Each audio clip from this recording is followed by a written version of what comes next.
ಆಚಿ chilli powder. ಸಖತ್ ಖಾರ ಬಣ್ಣ ಮತ್ತು ರುಚಿ ಆಚಿ ಚಿಲ್ಲಿ ಪೌಡರ್.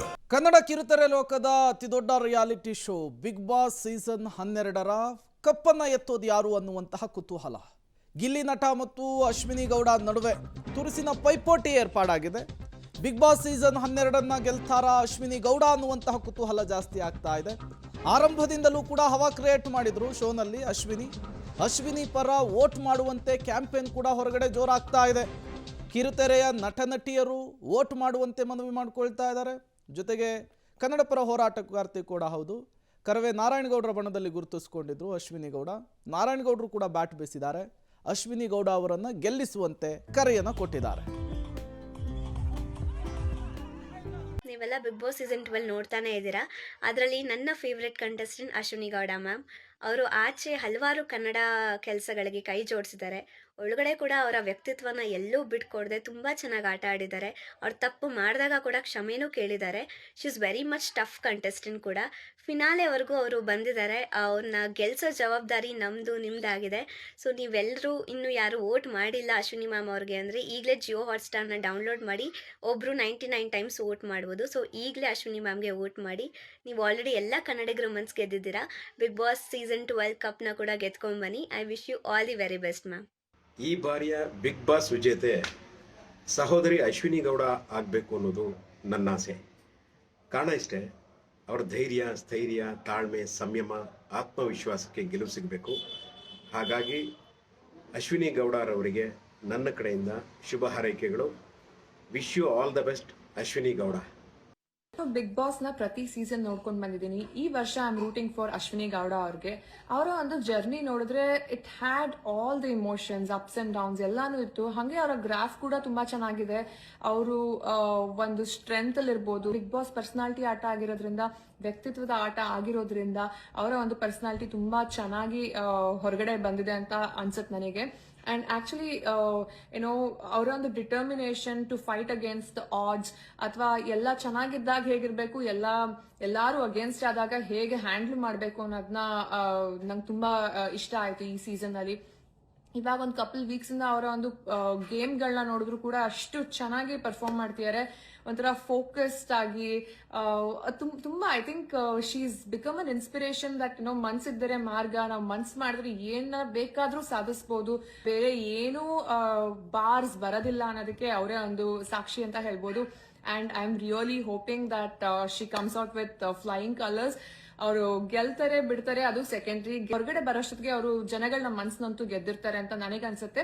ಬಟ್ ದಯವಿಟ್ಟು ಎಲ್ಲರೂ ಅಶ್ವಿನಿ ಗೌಡ ಅವ್ರಿಗೆ ವೋಟ್ ಮಾಡಿ, ನಿಮ್ಮ ಎಲ್ಲಾ ವೋಟ್ನು ಅಶ್ವಿನಿ ಗೌಡ ಅವ್ರಿಗೆ ಹಾಕಿ ಅಂಡ್ ಅವ್ರನ್ನ make her come to finale and hopefully she wins the show. ನಾವೆಲ್ಲ ಅಶ್ವಿನಿ ಗೌಡ ವೋಟ್ ಮಾಡ್ತಾ ಇದೀವಿ. ನೀವು ಕೂಡ ವೋಟ್ ಮಾಡಿ. ನಾವು ಕೂಡ ವೋಟ್ ಮಾಡ್ತೀವಿ, ನೀವು ಕೂಡ ವೋಟ್ ಮಾಡಿ. ನಾವು ಕೂಡ ವೋಟ್ ಮಾಡ್ತಾ ಇದೀವಿ, ನೀವು ಕೂಡ ವೋಟ್ ಮಾಡಿ. ನಾವು ಕೂಡ ವೋಟ್ ಮಾಡ್ತಾ ಇದೀವಿ, ನೀವು ಕೂಡ ವೋಟ್ ಮಾಡಿ.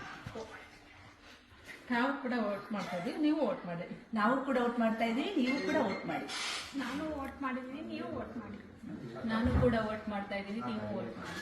ನಾನು ವೋಟ್ ಮಾಡಿದ್ದೀನಿ, ನೀವು ವೋಟ್ ಮಾಡಿ. ನಾನು ವೋಟ್ ಮಾಡಿದ್ದೀನಿ, ನೀವು ವೋಟ್ ಮಾಡಿ. ನನ್ನ ಆತ್ಮೀಯ ಗೆಳತಿ ಅಶ್ವಿನಿ ಅವರು ಫಿನಾಲೆಗೆ ಬಂದಿದ್ದಾರೆ. ತುಂಬ ಚೆನ್ನಾಗಿ ಆಟ ಆಡಿದ್ದಾರೆ. ನಾನು ಆಲ್ರೆಡಿ ವೋಟ್ ಮಾಡಿದ್ದೀನಿ.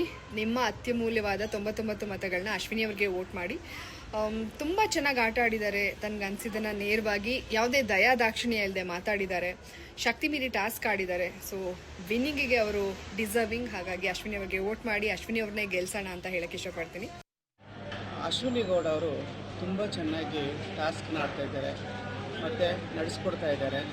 ಬಿಗ್ ಬಾಸಲ್ಲಿ ನಾವು ಅಶ್ವಿನಿ ಗೌಡನ ನೋಡೋದಕ್ಕೋಸ್ಕರ ಕೂತ್ಕೊಳ್ತೀವಿ, ಅಷ್ಟೊಂದು ಇಂಟ್ರೆಸ್ಟ್ ಆಗಿ ಆಟ ಆಡ್ತಿದ್ದಾರೆ. ಅಶ್ವಿನಿ ಗೌಡ ಅವರು ನನ್ನ ಸ್ನೇಹಿತೆ ಅನ್ನೋದು, ಅದಕ್ಕೋಸ್ಕರ ನಾನು ಎಲ್ಲರ ಹತ್ರ ಕೇಳ್ಕೊಳ್ತೀನಿ, ದಯವಿಟ್ಟು ತಾವೆಲ್ಲರೂ ಅಶ್ವಿನಿ ಗೌಡ ಅವರಿಗೆ ವೋಟ್ ಮಾಡಿ. ನಮಸ್ಕಾರ. ಬಿಗ್ ಬಾಸ್ 12ರ ಫಿನಾಲೆಗೆ ಕ್ಷಣಗಣನೆ ಆರಂಭವಾಗಿದೆ. ಇನ್ನೇನು ಒಂದೆರಡು ದಿನಗಳಲ್ಲಿ ಬಿಗ್ ಬಾಸ್ 12 ಸೀಸನ್ 12 ಏನಿದೆ ಇದು ತೆರೆ ಬೀಳುತ್ತೆ. ಈ ನಡುವೆ ಕಳೆದ 12 ಸೀಸನ್ಗಳಿಗೆ ಹೋಲಿಕೆಯನ್ನು ಮಾಡಿಕೊಂಡ್ರೆ ಈ ಬಾರಿ ಒಂದಷ್ಟು ರೋಚಕತೆ, ಸಾಕಷ್ಟು ಕಾಂಪಿಟೇಷನ್ ಇವೆಲ್ಲವೂ ಕೂಡ ಕಂಡು ಬಂದಿದೆ.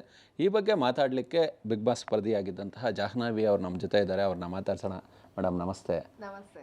ಈಗ ತಾವು ಕೂಡ ಬಿಗ್ ಬಾಸ್ ಮನೆಯಲ್ಲಿದ್ದಿರಿ, ತಮ್ಮ ಸ್ನೇಹಿತೆಯನ್ನು ಗೆಲ್ಲಬೇಕು ಅನ್ನೋ ಮಟ್ಟಿಗೆ ತಾವು ಕೂಡ ವೋಟ್ ಮಾಡಿದ್ರಿ. ಮೊದಲ ರಿಯಾಕ್ಷನ್ ಏನು ಹೇಳ್ಬೋದು? ಹೌದು, ಇನ್ನೇನು ಒಂದು 2-3 ದಿವಸ ಇದೆ ಫಿನಾಲೆ. ಅದೇ ಖುಷಿ ಆಗುತ್ತೆ. ಈ ಸೀಸನ್ ಎಲ್ಲ ಸೀಸನ್ಗಿಂತ ತುಂಬ ಟಾಕ್ ಆಗ್ತಾ ಇರೋದು, ಸಿಗ್ತಾ ಇರೋ ಹೈಪ್ ನೋಡಿದ್ರೆ ಸಹಜವಾಗಿ ಖಂಡಿತ ಖುಷಿ ಆಗುತ್ತೆ. ಈ ಸೀಸನ್ನ ಪಾರ್ಟ್ ಆಗಿರೋದಕ್ಕೆ ಸಹಜವಾಗಿ ಹೆಮ್ಮೆ ಇದೆ, ಖುಷಿ ಇದೆ. ಅದು ಹೇಳ್ತೀವಲ್ಲ ನಮ್ಮ ನ್ಯೂಸ್, ನಾನು ಬೇಸಿಕಲಿ ಜರ್ನಲಿಸ್ಟ್, ಬಿಗ್ ಬಾಸ್ಗೆ ಹೋಗಿ ಬಂದಿದ್ರು ರೋಚಕ ಘಟ್ಟವನ್ನು ತಲುಪ್ತಾ ಇದೆ ಅಂತೀವಿ. ಎಲೆಕ್ಷನ್ ಟೈಮಲ್ಲಿ ಹಾವು ಏಣಿ ಆಟ ಶುರುವಾಗಿದೆ ಹಾಗೆ ಹೀಗೆ ಅಂತ ಹೇಳಿ ನಾವು ವಿಶ್ಲೇಷಣೆ ಮಾಡೋದನ್ನು ನಾವು ಈ ಸಂದರ್ಭದಲ್ಲಿ ನೆನಪು ಮಾಡ್ಕೋಬೇಕಾಗುತ್ತೆ. ಇನ್ನೇನು ಹಣಾಹಣಿ ನನಗನ್ಸುತ್ತೆ ಗಿಲ್ಲಿ ಮತ್ತು ಅಶ್ವಿನಿ ಅವ್ರ ನಡುವೆನೇ. ಬಿಗ್ ಬಾಸ್ ನೋಡಿದರೆ ಗೊತ್ತಾಗುತ್ತೆ ನನ್ನ ಮತ್ತು ಅಶ್ವಿನಿ ಅವ್ರ ಬಾಂಡಿಂಗ್ ಹೇಗಿತ್ತು ಅಂತ. ಅದೊಂದು ಜೆನ್ವಿನ್ ಬಾಂಡಿಂಗ್. ಸೊ ನಾನು ಪಬ್ಲಿಕ್ ಟಿ ವಿ ಮೂಲಕ ಹೇಳ್ತಿದ್ದೀನಿ, ಅಂದರೆ ನೀನು ಇಂಡಿವಿಜುವಲ್ ಆಗಿ ಆಡು ಹಾಗೆ ಅಂತ ನನ್ನ ಮಗ ಕೂಡ ಲೆಟರ್ ಬರೆದಿದ್ದ. ಸುದೀಪ್ ಸರ್ ಕೂಡ ತುಂಬ ಸಲ ಹಿಂಟ್ ಕೊಟ್ಟಿದ್ದರು. ನನ್ನ ಮಗ ಬೈಟ್ ಕಳಿಸ್ದಾಗಲೂ ಹೇಳಿದ್ದ.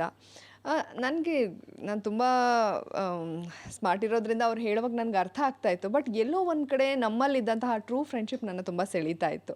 ಹಾಗಾಗಿನೇ ಯಾರು ಏನೇ ಹೇಳಿದ್ರು ನಮ್ಮ ಫ್ರೆಂಡ್ಶಿಪ್ ಕರೆಕ್ಟ್ ಆಗಿದೆ, ನಮ್ಮಿಬ್ಬರ ನಡುವೆ ಒಳ್ಳೆ ಬಾಂಡಿಂಗ್ ಇದೆ. ನಾನು ಯಾಕೆ ಅವ್ರನ್ನ ಬಿಟ್ಟಾಡಬೇಕು? ಅಂದರೆ ಆಟನ ನಾನು ಇಂಡಿವಿಜುವಲ್ ಆಗಿ ಆಡ್ತಾ ಇದ್ದೆ, ಬಟ್ ಆ ಬಾಂಡಿಂಗ್ ಅನ್ನೋದು ರಿಯಲ್ ಆಗಿದ್ದರಿಂದ ನಾನು ಅವ್ರ ಜೊತೆಗೇ ಇದ್ದೆ. ನೀವು ಈ ಸೀಸನ್ನ ಗಮನಿಸಿದ್ರೆ ಪ್ರತಿ ಬಿಗ್ ಬಾಸಲ್ಲೂ ಯಾರೋ ಇಬ್ಬರು ಪ್ರೇಮಿಗಳು ಹುಟ್ಕೋತಾರೆ. ಆಚೆ ಬಂದಾಗ ಕೆಲವ್ರದ್ದು ಕಂಟಿನ್ಯೂ ಆಗುತ್ತೆ, ಕೆಲವ್ರದ್ದು ಡಿಸ್ಕಂಟಿನ್ಯೂ ಆಗುತ್ತೆ. ಫ್ರೆಂಡ್ಸ್ ಕೂಡ ಹುಟ್ಕೋತಾರೆ. ಸಂತು ಪಂತನ್ನ ನಾನು ನೆನ್ಪು ಮಾಡ್ಕೊಳ್ತೀನಿ, ಕೊನೆವರೆಗೂ ಕೂಡ ಅದು ಬರುತ್ತೆ. ಬಟ್ ಸೊ ಇವರೆಲ್ಲರ ಮಾತುಗಳನ್ನ ಕೇಳ್ತಾ ಇದ್ರೆ ಏನಾಗುತ್ತೆ ಫಿನಾಲೆ, ಯಾರು ಈ ಸರ್ತಿ ಬಿಗ್ ಬಾಸ್ ವಿನ್ನರ್ ಅಂತಕ್ಕಂಥ ಕುತೂಹಲ ಸಹಜವಾಗಿ ಎಲ್ರಿಗೂ ಕೂಡ ಕಾಡ್ತಾನೆ ಇರುತ್ತೆ.